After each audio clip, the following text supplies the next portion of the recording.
Каква улога има Србија и албанците во односите меѓу Скопје и Софија?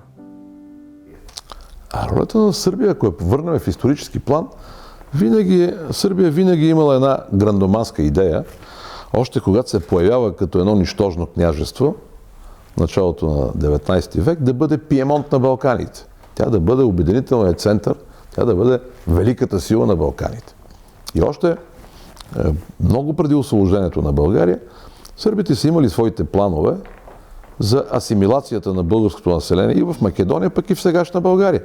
Вземете сръбските карти от 19 век. То на Балканите няма друг народ според тях, освен сърби. Македония е южно-сърбиянци, в България шопски сърби, чак до Черно море всички били сърби.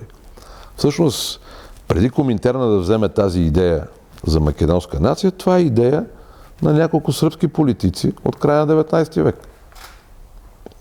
Стоян Новакович, Цвич и така нататък. Ти също има документи за тая работа.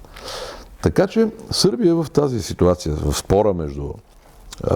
сръбската логика е много проста. Той Стоян Новакович го казва много ясно още в края на 19 век. Ние не можем да победиме българската идея в Македония, ако и противопоставиме сръбската идея. Затова ни трябва съюзник и ние трябва да се опитваме да провеждаме политика, че населението в Македония не са сърби, но не са и българи, а са нещо отделно. И когато ги направим нещо отделно, по-лесно ще ги направим после сърби. Това е сръбската идея. Естествено, че сега Сърбия защитава своята политика от 19 и 20 век. Защитава и политиката на Тито.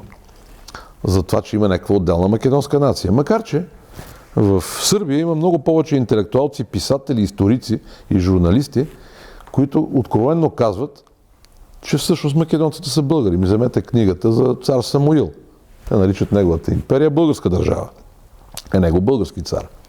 Но все още преобладаваща тенденция в политиката на Белград е да се защитава този югославско-сръбски македонизъм, който в битието му на антибългарско проявление е полезен за тях. Това е. Албанците в Македония са друг фактор. Ако се върнем дори в 20 век, началото, между българите в Македония и албанците, и в Албания, и в Косово, винаги имало едно приятелство и тясно сътрудничество. Даже имало общи действия както срещу османските власти, а в последствие и срещу сръбските окупатори. Въстанието 1913 година в Охрид, Струга, Дебър, Кичево и така нататък, Гостивар, то е организирано от Пришнинския комитет и от ВМРО. Ръководители има две споразумения между ВМРО и Албанския комитет. От времето на Тодор Александров 1924 и 1928 година от времето на Иван Михайлов. От албанска страна са Хасан Бей Прищина, Коджа Хадри, Бедри Пеяни и така нататък. От българска страна са Тодор Александров, Петър Чулев и така, генерал Протогеров. Така че между българите и албанците винаги имало едно, никога не е имало конфликти и конфронтация. Напротив, ние винаги сме били потърпевши на политиката, която Белград води и амбицията на Белград да бъде хегемон на Балканите и да направи една сръбска етническо чиста империя.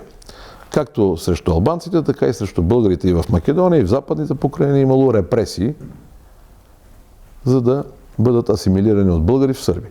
Това е. Но Албания, ако погледнем реално, като държава е много по-напред, както в демократичните си реформи, така и в изграждането на държавни институции, отколкото Република Северна Македония. И аз не съм далеч от мисълта, когато отново се постави след няколко месеца въпроса за членството на Македония и на Албания, да предложи България да вземе следната позиция. Албания и Македония да бъдат разделени, а да не се движат в пакет. Защото, как да кажа, нежеланието на Скопие да търси истински диалог с България на практика спъва и Албания. Затова да бъдат разделени. Албания да си върви по отделна писта, Македония по отделна писта. И когато Македония, политиците, политически елит в Македония разберат дали искат да стават членове на Европейския съюз и как да си решат проблемите с България, тогава ще станат. Албания да си върви по отделен път, за да може буквално в следващите 1-2 години да стане реален член на Европейския съюз. Това е моя идея.